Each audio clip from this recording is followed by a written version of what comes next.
Hello every one welcome back. അപ്പോൾ ഇന്ന് ഞാൻ വന്നിരിക്കുന്നത് ബീഫ് പെപ്പർ ഫ്രൈൻ്റെ വീഡിയോ ആയിട്ടാണ് വന്നിരിക്കുന്നത്. ഇത് നല്ലൊരു അടിപൊളി കോമ്പിനേഷൻ.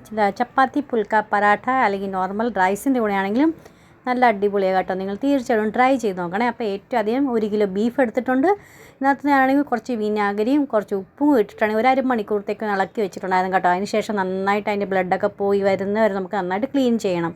എന്നിട്ട് ഒരു അരിപ്പയിൽ കൂടി ഇങ്ങനെ വെച്ചാൽ മതി കുറച്ച് നേരത്തേക്ക്. അപ്പോൾ അതിൻ്റെ വെള്ളം എക്സ്ട്രാ എത്രയുണ്ടെന്ന് വെച്ചാൽ അതെല്ലാം പോയി കിട്ടും. എന്നിട്ട് നമുക്കൊരു പ്രഷർ കുക്കറിൽ ഇട്ട് കൊടുക്കാം. 2 ടീസ്പൂൺ നമുക്ക് മുളക് പൊടി ഇട്ടെടുക്കാം, 1 ടീസ്പൂൺ നമുക്ക് മല്ലിപ്പൊടി, 1/2 ടീസ്പൂൺ മഞ്ഞൾപ്പൊടി, 2 ടീസ്പൂൺ നമുക്ക് മീറ്റ് മസാല, 1 ടീസ്പൂൺ നമുക്ക് ഗരം മസാല, 1 ടീസ്പൂൺ ഉപ്പ്, 1 ടേബിൾ സ്പൂൺ കുരുമുളക്. ഇതെല്ലാം കൂടി നമുക്ക് ഇതിനകത്ത് ഇട്ട് നന്നായിട്ടൊന്ന് മിക്സാക്കി ഒരു 1/2 കപ്പ് വെള്ളം കൂടെ ഒഴിച്ച് ബീഫ് നമുക്ക് വേവിക്കാനായിട്ട് വെക്കാം. അപ്പോൾ എല്ലായിടത്തും ബീഫൊക്കെ കിട്ടുന്നതിൻ്റെ പാകം വ്യത്യാസം വരും കേട്ടോ. ഞാനൊരു 10-13 വിസിലാണ് അടുപ്പിച്ചിട്ടുണ്ടായിരുന്നു. അതിന് ശേഷം എനിക്ക് നന്നായിട്ടൊന്ന് വെന്ത് കിട്ടിയേ കേട്ടോ. അപ്പോൾ എല്ലാ സൈഡിലും എങ്ങനെയാണ് കിട്ടുന്നത് വെച്ചാൽ അതനുസരിച്ച് വേണേ. മിനിമം ഒരു 5-8 അടിയെങ്കിലും അടിക്കേണ്ടി വരും, എന്നാലേ ബീഫ് വെന്ത് കിട്ടത്തുള്ളൂ. അപ്പോൾ നോക്കിയപ്പോൾ അന്നേരം വെന്തിട്ടില്ലായിരുന്നു കേട്ടോ. പിന്നെ എക്സ്ട്രാ ഒന്നും കൂടെ അടുപ്പിച്ച് ഞാൻ. അപ്പോൾ ആദ്യം ഹൈ ഫ്ലെയിമിൽ 3 വിസിൽ ചെയ്യുക. അതിന് ശേഷം ലോ ഫ്ലെയിമിൽ വെച്ച് കൊടുത്തിട്ട് ബാക്കിയുള്ള വിസിലുകൾ നമുക്ക് അടുപ്പിച്ചെടുക്കാം. Total 13 whistle അടുപ്പിച്ചിട്ടുണ്ടായിരുന്നു. ഇനി നമുക്കൊന്ന് തുറന്ന് നോക്കാം നന്നായിട്ട് വെന്തോ ഇല്ലയോ എന്ന്. അപ്പോൾ എൻ്റെ ബീഫ് നന്നായിട്ട് പാകത്തിന് വെന്ത് കിട്ടിയിട്ടുണ്ട് കേട്ടോ. അപ്പോൾ എത്രയും മതി. അത് വെന്തിട്ടില്ലെങ്കിൽ എക്സ്ട്രാ നിങ്ങൾ പിന്നെയും വിസിലടുപ്പിച്ച് വെള്ളം കുറവുണ്ടെങ്കിൽ കുറച്ചും കൂടെ ഒഴിച്ചു ഒത്തിരിയും ഒഴിക്കേണ്ട ആവശ്യമില്ല, കുറച്ച് ഒഴിച്ചു കൊടുത്താൽ മതി. ഒരു 1/2 കപ്പ് വെള്ളം ഒഴിച്ചിട്ട് പിന്നെ അടുപ്പിച്ച് നമുക്ക് നന്നായിട്ട് ഇതുപോലെ വെന്ത് കിട്ടണം കേട്ടോ. കൈ കൊണ്ട് നമ്മളിങ്ങനെ പൊട്ടിച്ച് വെക്കുമ്പോൾ 2ആയിട്ട് പൊട്ടി വരുന്ന പാകം വേണം ആയി കിട്ടാനായിട്ട്. അപ്പോൾ നന്നായിട്ട് വെന്ത് കഴിയുമ്പോൾ നമുക്ക് ഒരു കടായി എടുക്കാം. കടായിലേക്ക് 2-3 ടേബിൾ സ്പൂൺ നമുക്ക് വെളിച്ചെണ്ണ ഒഴിച്ച്, വെളിച്ചെണ്ണ ഒത്തിരി വേണ്ട കേട്ടോ. ബീഫിൻ്റെ ആണെങ്കിൽ ഞാൻ അതിൻ്റെ നെയ്യൊക്കെ ഇട്ട് കൊടുത്തിട്ടുണ്ടായിരുന്നു കേട്ടോ. ബീഫിൻ്റെ നെയ്യൊക്കെ ഇട്ട് കൊടുക്കുക. അപ്പോൾ നമുക്ക് എക്സ്ട്രാ അതിനകത്ത് എണ്ണ അധികം ഒഴിക്കേണ്ട ആവശ്യം വരത്തില്ല. ഇനി നമുക്കാണെങ്കിൽ അതിനകത്ത് തേങ്ങാക്കൊത്ത് കുറച്ച് അരിഞ്ഞത് അതും കൂടെ അതിനകത്ത് ആഡ് ചെയ്ത് കൊടുക്കാം. നന്നായിട്ടൊന്ന് സോട്ടേ ചെയ്ത് കൊടുക്കാം. തേങ്ങാക്കൊത്തൊക്കെ ഇട്ടിട്ട് വേണേ ഉണ്ടാക്കാം. അപ്പോൾ നല്ലൊരു അടിപൊളി ടേസ്റ്റ് ആയിരിക്കും കേട്ടോ കഴിക്കാനായിട്ട്.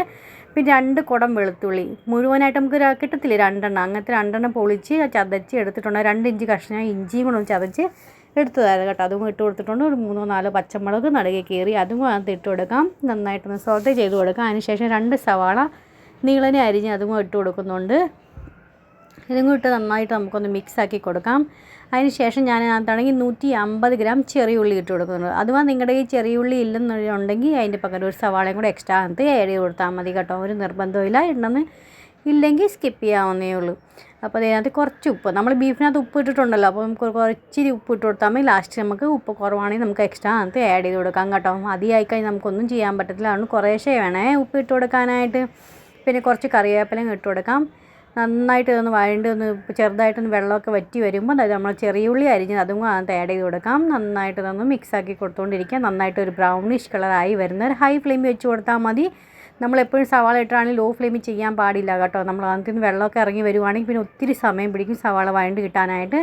അതുകൊണ്ട് ഹൈ ടു മീഡിയം ഫ്ലെയിമിൽ വെച്ചിട്ട് വേണം ചെയ്യാനായിട്ട്. അഥവാ നിങ്ങൾക്ക് തോന്നുന്നുണ്ട് കരിയുന്നുണ്ടെന്ന് തോന്നുവാണെങ്കിൽ ഒരു മീഡിയം ഫ്ലെയിമിൽ വെച്ച് കൊടുക്കുക.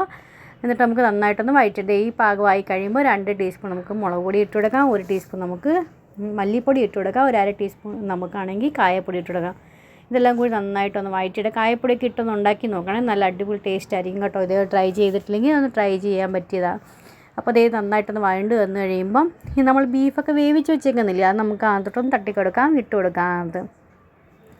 എന്നിട്ട് നമുക്ക് എത്ര ഡ്രൈ വേണമെന്ന് വെച്ചാൽ അതനുസരിച്ച് വേണം ചെയ്യാനായിട്ട്. ചിലർക്കൊക്കെ ഇച്ചിരി മൊരിഞ്ഞ പാകമായിരിക്കും ഇഷ്ടം, ചിലർക്ക് ഇച്ചിരി വരണ്ടൊന്നും ഇരിക്കുന്നതായിരിക്കും ഇഷ്ടം, അല്ലെങ്കിൽ ചെറുതായിട്ടൊക്കെ ഒന്ന് എണ്ണയൊക്കെ തെളിഞ്ഞ് പാകത്തിന്. ഇവിടെ ഞാനൊരു ഒത്തിരി ഡ്രൈയും അല്ല എന്നാൽ ഒത്തിരി കുഴഞ്ഞപ്പോൾ ഒരു മീഡിയം പാകത്തിന് ഞാൻ ആക്കിയെടുക്കുന്നത് കേട്ടോ. അപ്പോൾ ഞാൻ കാണിച്ചു തരാം കേട്ടോ എങ്ങനെയാണ് ചെയ്യുന്നത്. അപ്പോൾ ഇപ്പോൾ എനിക്ക് തോന്നി ഇച്ചിരി കുരുമുളകൊക്കെ ഇട്ട് കൊടുക്കാൻ, എരിവൊക്കെ കുറവാന്ന് തോന്നിയപ്പോൾ ഇട്ട് കൊടുത്തിട്ടുണ്ടായിരുന്നു കേട്ടോ. ഇവിടെ മക്കളൊക്കെ വലുതായ കാരണം അവർ ഇച്ചിരി എരിവ് അധികം കഴിക്കുന്നവരാണ് കേട്ടോ. അപ്പോൾ അത് കാരണം കൊണ്ട് അതനുസരിച്ച് ഇട്ട് കൊടുക്കുന്നത്. നിങ്ങളുടെ മക്കൾ എങ്ങനെയാണ് കഴിക്കുന്നത് അതനുസരിച്ച് ആഡ് ചെയ്ത് കൊടുത്താൽ മതി. അധികം എരിവ് വേണ്ട. ചെറിയ മക്കളൊക്കെ ആണെങ്കിൽ സ്കിപ്പ് ചെയ്യാവുന്നേ ഉള്ളൂ കേട്ടോ, ഒത്തിരി ഇടേണ്ട ആവശ്യമില്ല. അപ്പോൾ ഇതൊക്കെ നന്നായിട്ട് കണ്ട എണ്ണയൊക്കെ തെളിഞ്ഞ് പാകത്തിനായി വന്നിട്ടുണ്ട്. ഇനി നമുക്ക് ഇങ്ങനെയൊക്കെ കുറച്ച് നേരം കൂടെ ഒരു 5 മിനിറ്റ് കൂടെ ഒരു മീഡിയം ഫ്ലെയിമിൽ വെച്ചിട്ട്, ഞാൻ ഹൈ ഫ്ലെയിമിൽ വെച്ചിട്ടായിരുന്നു ആദ്യം ചെയ്ത് കേട്ടോ. ഈ ഒരു മീഡിയം ഫ്ലെയിമിൽ വെച്ചിട്ട് ഇങ്ങനെയൊക്കെ ചെയ്ത് നന്നായിട്ടൊന്ന് വരട്ടി കൊടുക്കാം. അപ്പോൾ ഇപ്പോൾ ടേസ്റ്റ് നോക്കണം കേട്ടോ, ഉപ്പും കുരുമുളകും എരിവൊക്കെ നമ്മുടെ പാകത്തിനുണ്ടോ ഇല്ലയോ എന്ന്. ഇല്ലെങ്കിൽ എക്സ്ട്രാ അതിനകത്ത് ആഡ് ചെയ്യാവുന്നേ ഉള്ളൂ. ഇവിടെ മക്കൾ കഴിച്ച് നോക്കിയപ്പോൾ അവർക്ക് ഇച്ചിരി എരിവ് കുറവാന്ന് തോന്നിയപ്പോൾ ഒരു ടേബിൾ സ്പൂണും കുരുമുളകും കൂടെ എക്സ്ട്രാ ഇട്ട് കൊടുത്തിട്ടുണ്ടായിരുന്നു. നമുക്ക് നന്നായിട്ടൊന്ന് മിക്സാക്കി കൊടുക്കാം. അപ്പോൾ അങ്ങനെ നമ്മുടെ ബീഫ് പെപ്പർ ഫ്രൈ റെഡി ആയിട്ടുണ്ട് സെർവ് ചെയ്യാനായിട്ട്. നിങ്ങൾ തീർച്ചയായിട്ടും ട്രൈ ചെയ്ത് നോക്കുക. നിങ്ങൾക്ക് ഇഷ്ടപ്പെടുന്നുണ്ടെങ്കിൽ ലൈക്ക് ചെയ്യാനും ഷെയർ ചെയ്യാനും സബ്സ്ക്രൈബ് ചെയ്യാനും മറന്നുപോലെ. നെക്സ്റ്റ് ഒരു വീഡിയോ ആയിട്ട് വീണ്ടും കാണാം. അതുവരെത്തേക്കും bye friend. Thanks for watching and take care.